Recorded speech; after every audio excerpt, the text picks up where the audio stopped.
I am Ferdinand Marcos, and I am the President of the Republic of the Philippines.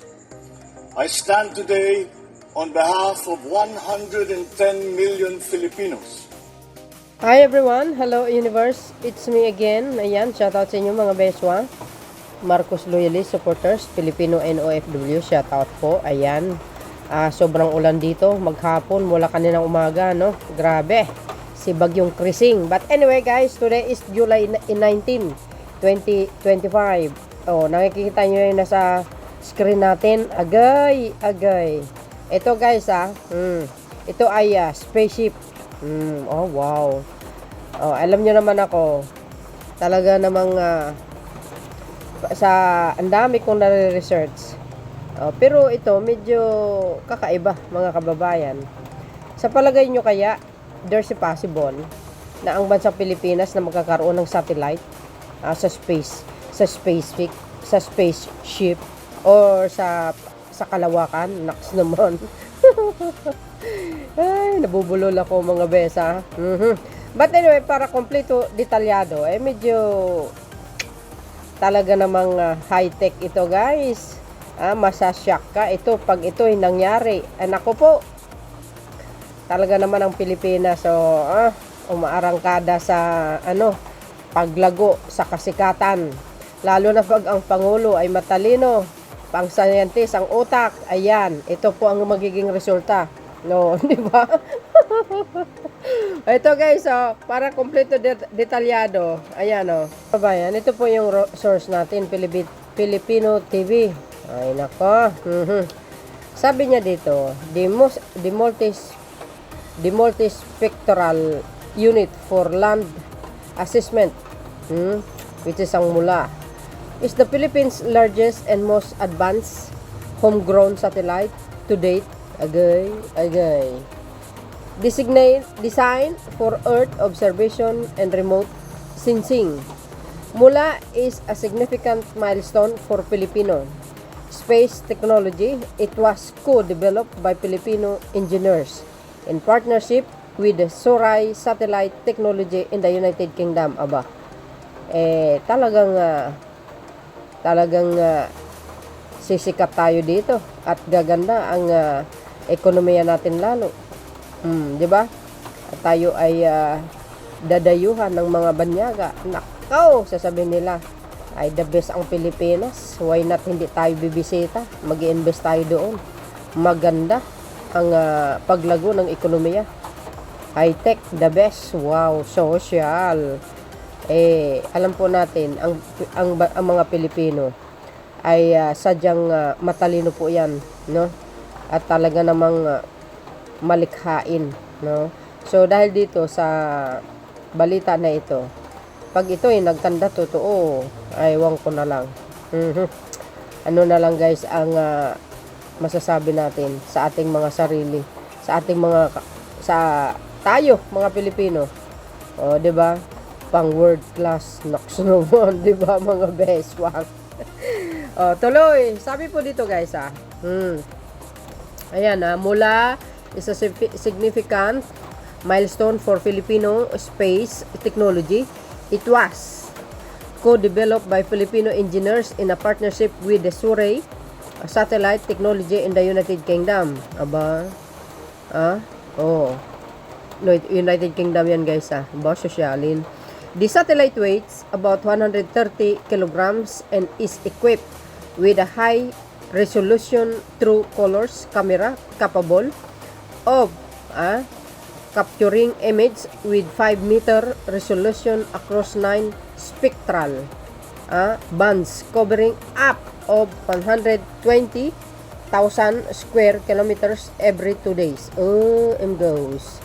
Covering up to the 120,000 square kilometers every 2 days. This means it can help monitor agriculture, forestry, land use, even assistance in disaster response and environment protection. Wow! Aba, maganda ito guys sosyalin. Di ba? Ay di, kung ito ay talagang mangyayari, why not? Kukunat, di ba? Ay tangkilikin natin at suportahan natin, why not, di ba?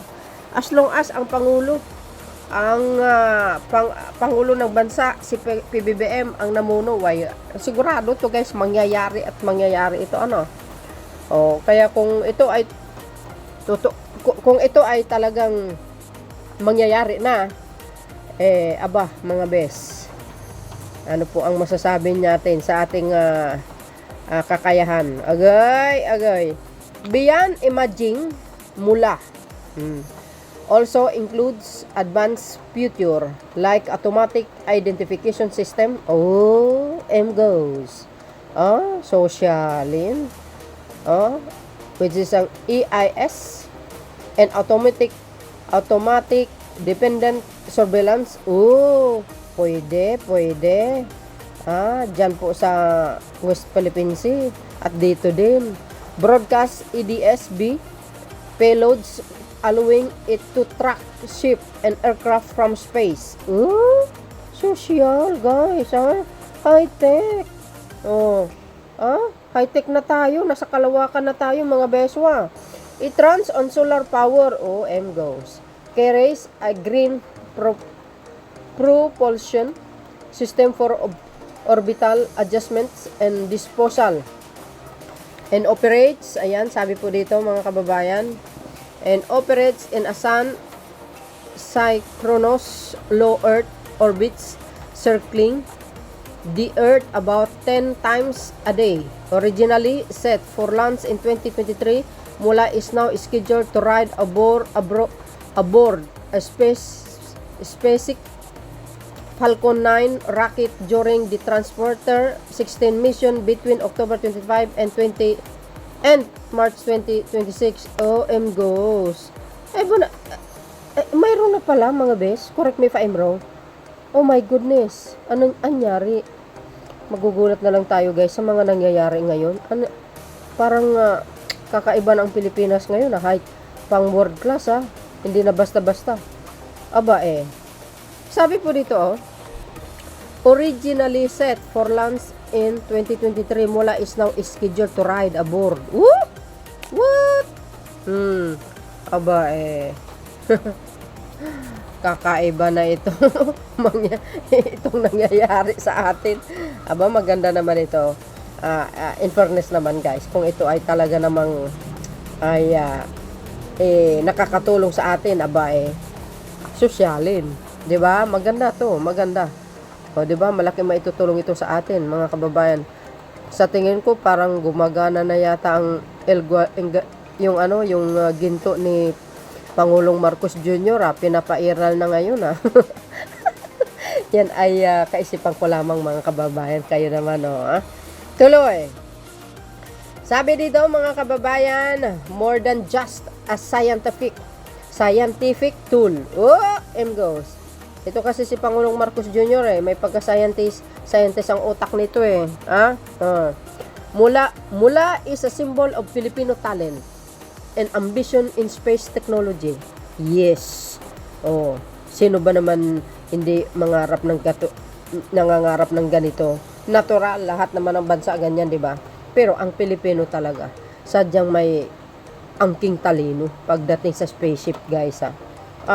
Hindi rin basta-basta ang mga Pinoy, talagang matatalino rin naman talaga. Pero yung iba, minsan, walang katalinuhan, sumusuporta sa mga walang talino. Hindi kayo naloka. Tuloy. Engineers from the University of the Philippines, DMAN and DOST and ASTI work closely with the Philippine Space Agency, PELSA, and spend time in the UK to gain hands-on training. Nako, kaya naman pala nasa US sa UK pa sila nagte-training. Mga kababayan, ay talagang magandang balita ito. Alam mo naman ako, malikot ang mga mga kaisipan ko kung ano mga nadidiscover ko mga pagre-research ko. Tuloy, with Mula the Philippines, eksakto ito guys, mula sa Pilipinas. Mula the Philippines is the taking a bold leap forward in developing its own capabilities in satellite design. Ooh! Environmental monitoring and data-driven governance. Oh, guys, ano na?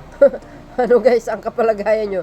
Oh, sino ang expert dyan? Oh, hindi ako, wala akong alam dito guys ha, pero binabasa ko lang.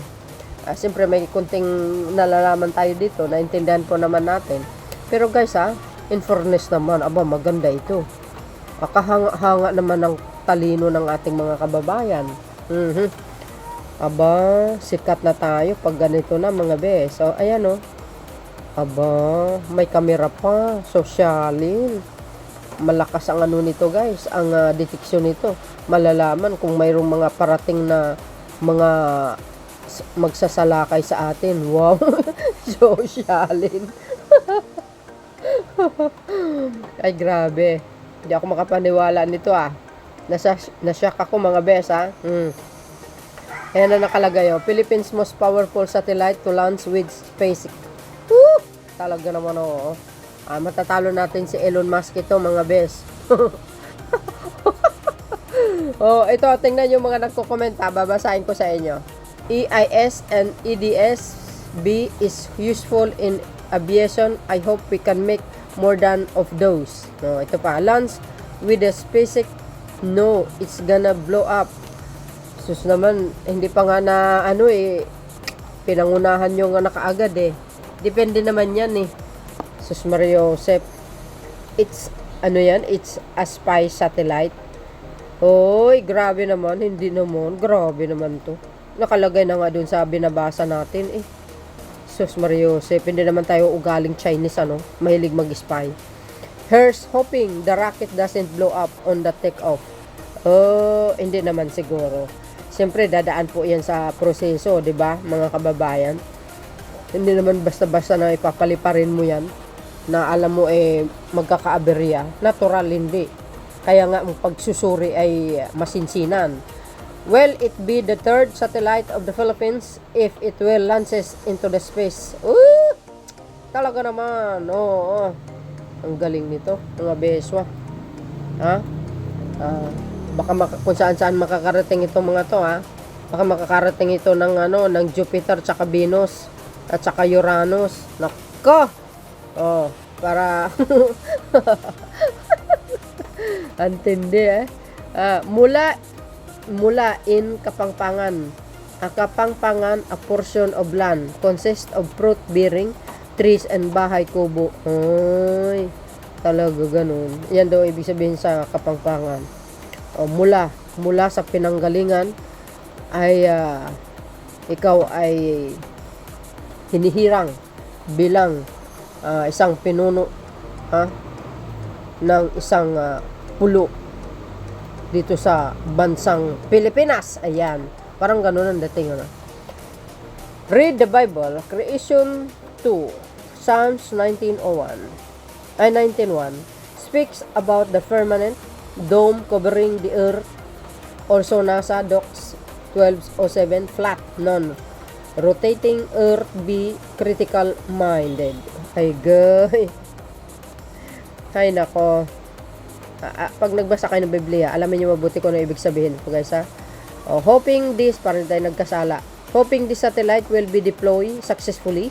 We know Elon Musk rockets have had launches failure recently.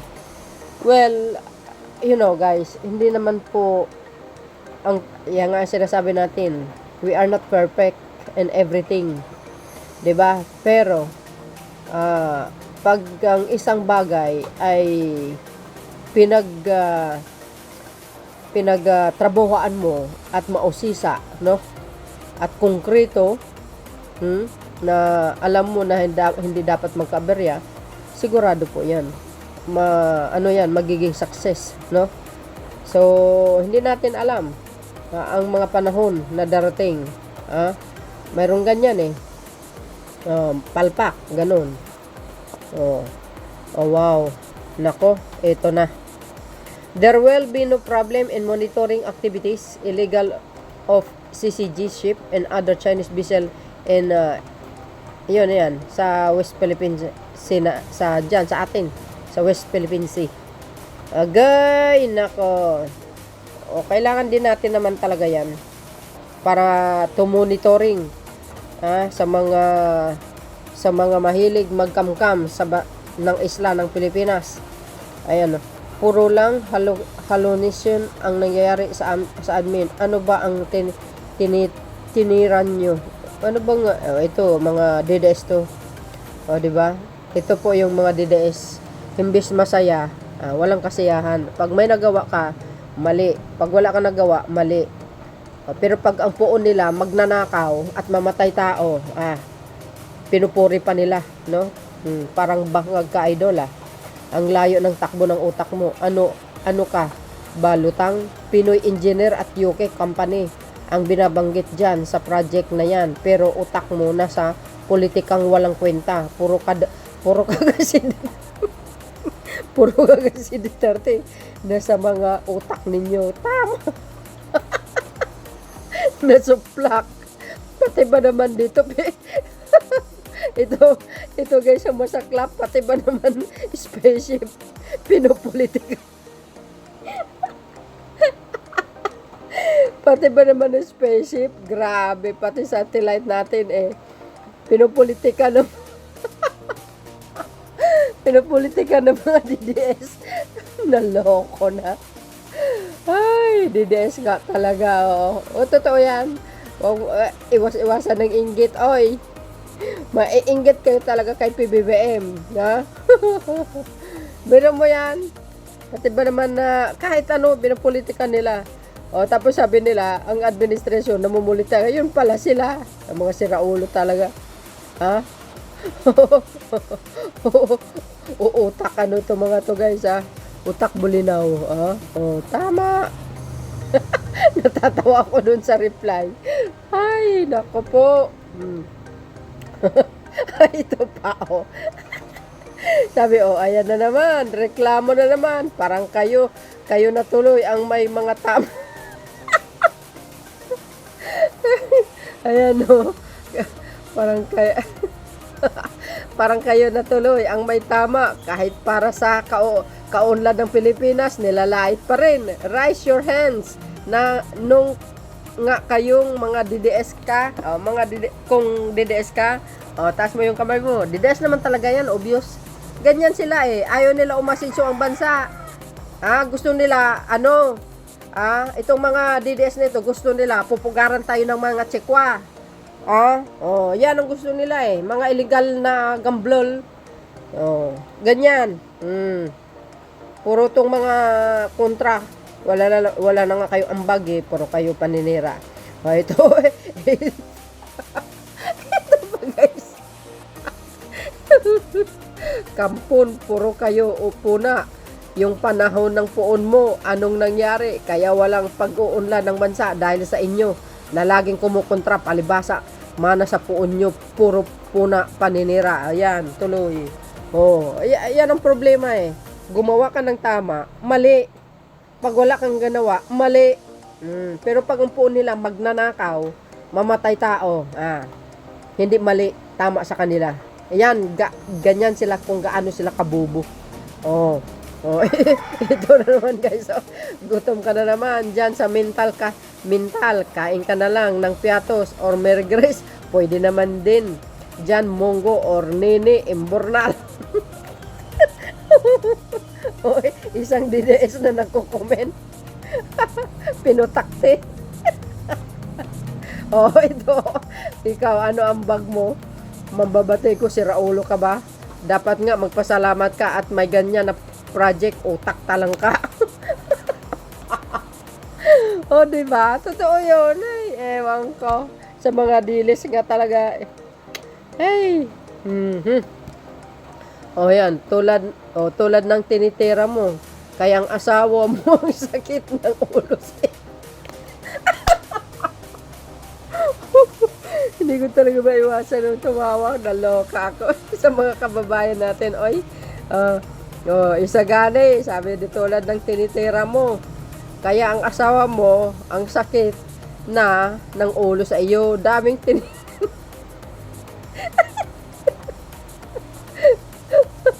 Naloko na. Oh, sakit ng ulo sa iyo. Daming tinitira kasi. Ayan tuloy. Ay, nako, ewan. Mga kababayan natin talaga. Ito pa isa. Isa ka rin panira ng konsentrasyon ng mga taong matatalino. Dito sa, alam nyo, mga kababayan, dito sa spaceship, bawal dito ang mga bawal dito ang mga DDS. Kasi ang mga tao dyan, mga matatalino. Ay, nako, naloko na. Ito pa. Medyo mahaba to Nice, government should infuse more fund for text research and development. Yes, totoo yan. Ito, nag-congratulation. Ayan, Mount Everest pala. Ang narating natin, sana success simula. Yes, why not, 'di ba guys? If the government will help sa ating mga magagaling na engineer o mga talagang sigurado 'yan. Mangyayari at mangyayari, no. As long as si PBBM maging pangulo, walang problema. So ito, magandang balita ito mga kababayan. So yun guys, ang aking pinaka-latest updates. Maraming salamat sa inyong watching. See you again on my next upload. Bye bye bye and baboos. God bless Philippines.